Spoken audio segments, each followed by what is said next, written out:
There's a passage where the Buddha compares a meditator, a good meditator, to a thoroughbred horse.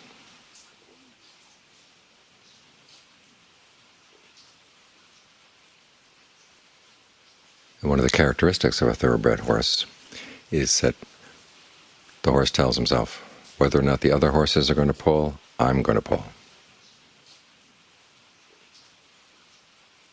Same way a meditator says, whether or not other people are practicing, I'm going to practice.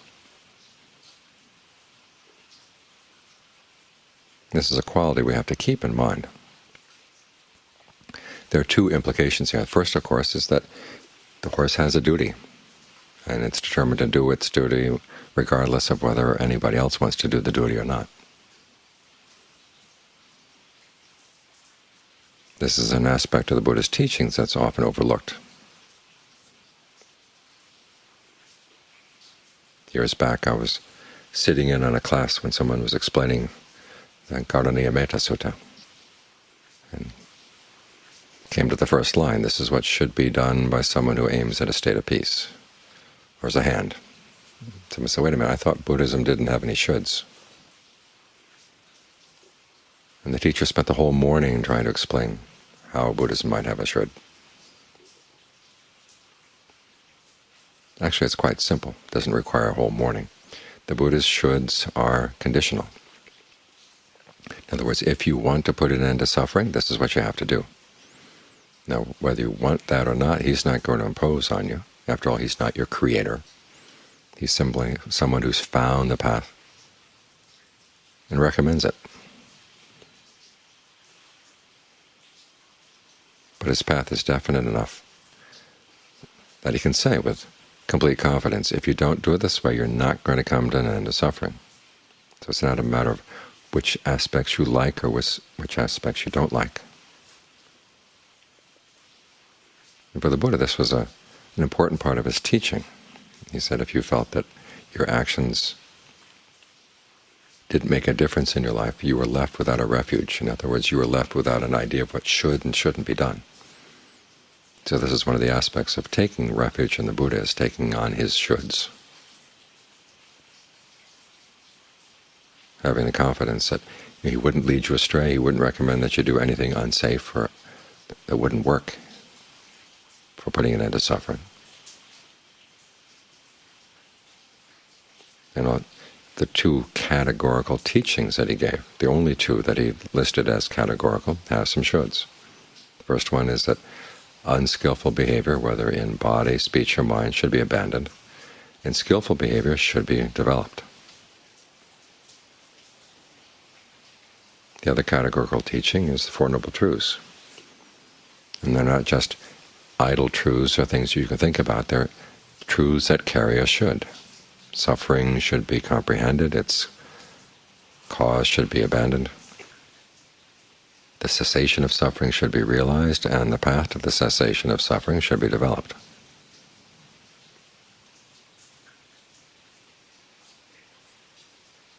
These are shoulds that carry across the board. That's why they're categorical. It's not just a matter of fashion or style. I was reading just yesterday someone talking about how the Buddha gave 8 lifestyle choices, as if right view or right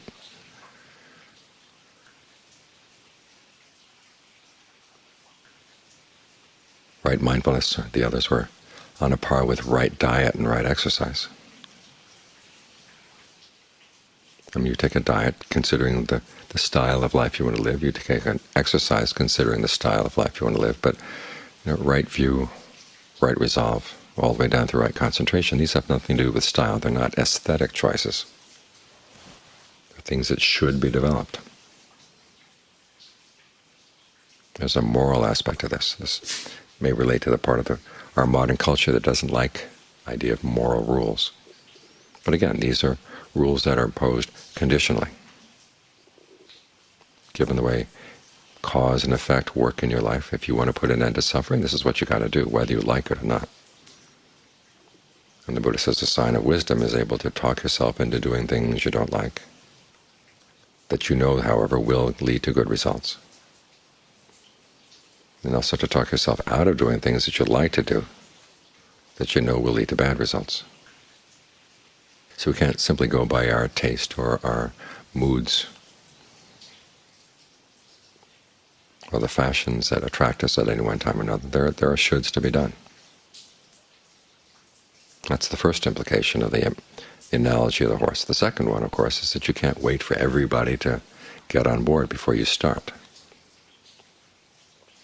The world is made a better place not by getting everybody to agree to something, but by individual people taking on their duties, knowing what should be done and then carrying it through. And whether other people carry it through with them or not, that's not the issue. You stick with it. You know this is right, this is the way. Or at least you have confidence this is the way. And there are results that come up in your practice that show that your confidence is not misplaced, where you carry through. I was reading recently a poll that said that 95% of Americans agree that national parks are a good thing. And the pollsters were remarking that this was one of the few issues that you could get that large a majority of people agreeing. My question, of course, is what about that 5%? We can't wait for everybody to get on board with what's right, what's good. But we can set a good example, and even if other people don't take our example, we ourselves can take comfort in the fact that we know we're doing what's right. And it may be that other people see our example and follow through, like that horse. The first horse to say, well, whether or not the other horses pull, I'm going to pull. The strength of that horse's determination is what can convince other horses that maybe this would be a good thing to do. At least that one horse is doing it, I'll help. But good things in life, the good things in the world, are started by that attitude of the first horse. Whether or not other people carry through, I'm going to stick with what's right. So this should give us the encouragement to keep on going, because the world is composed of individuals, and individuals have freedom of choice. And it's a fact that we don't often take into consideration. We like to think that there are mass movements where there's a force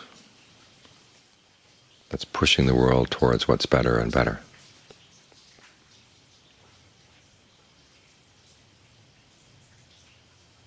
But the Buddha never took that as an assumption. Each of us has the choice to follow through with what's right or not what's right. But that's what makes the whole act of teaching a path something that makes sense. And people couldn't make a choice, so why teach them a path? If we felt that the forces of the world would somehow move everything in the right direction, we can just kind of sit back and rest and just go with the flow. But you look around, you see a lot of the currents in the world are going in really strange directions. You can't trust just what's flowing. You have to have a clear sense of what's right. And even the Buddha did talk a lot about change. He didn't say that the Dharma would change. The Dharma is a principle that underlies everything else. It's the way things change. It's the laws about how things change. Those laws don't change.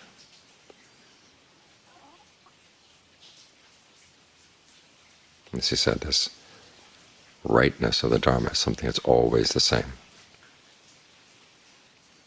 Once you look at the Dharma to see what's right, and then you compare your actions and your thoughts, your words, and your deeds to see where you can bring your actions into line with this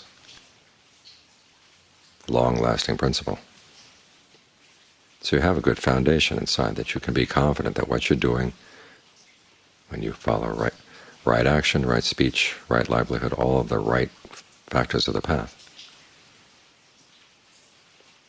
You're not just being blown around by the currents of the world in the latest fashion. It's something you know this really is solid. And you look at what the Buddha has to teach. It's all good things. Things that have the solidity of goodness to them.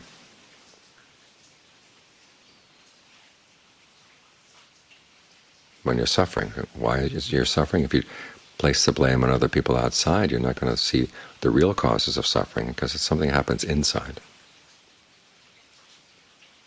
You're acting on ignorance, and as a result you're doing things that are causing harm, causing suffering. Well, you can bring knowledge to that.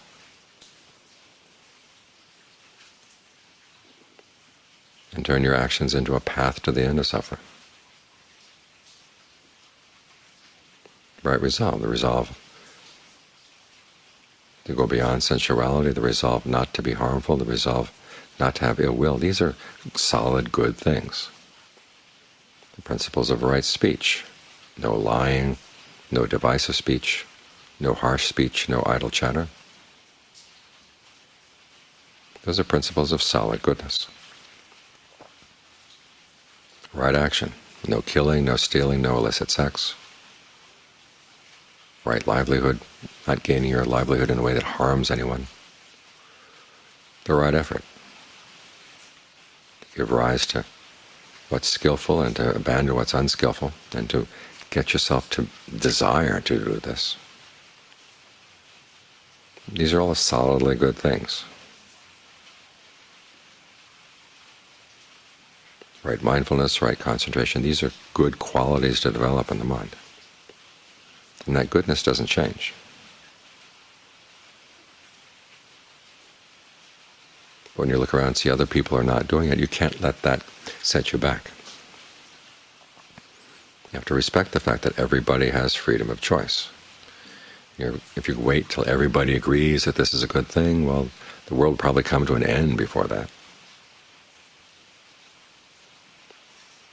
Goodness has to start within each of us, as we take responsibility for our actions. As Ajahn Suwat used to say, each of us has only one person, i.e. ourselves, that we're really responsible for.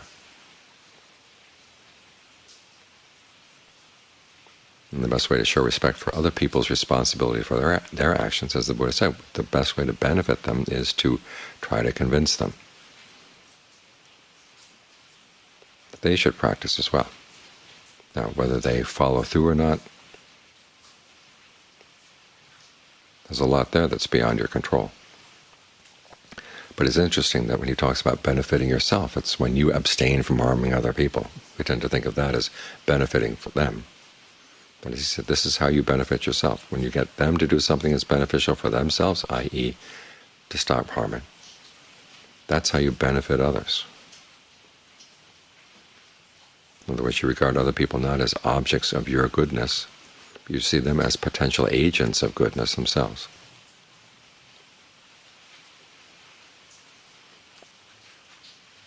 So in this world where we all have the choice to follow the path or not follow the path, you can't wait until you get the majority on your side. Remember, the world is made a better place not by everybody agreeing on something. It starts with a few individuals. After all, the Buddha, look at him, he was one person who gained awakening.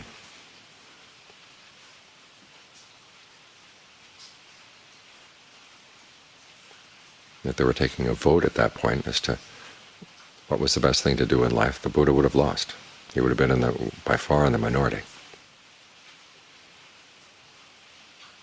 But he didn't let that dissuade him, and he taught the first time. He taught just 5 people. And then it grew to a few more, got to 60.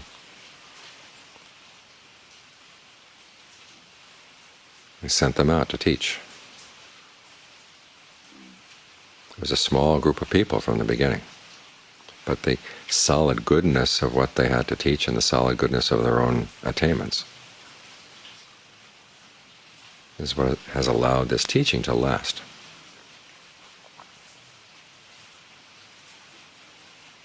So as you meditate, think of yourself as that thoroughbred horse. Whether or not the other horses are going to pull, I'm going to pull.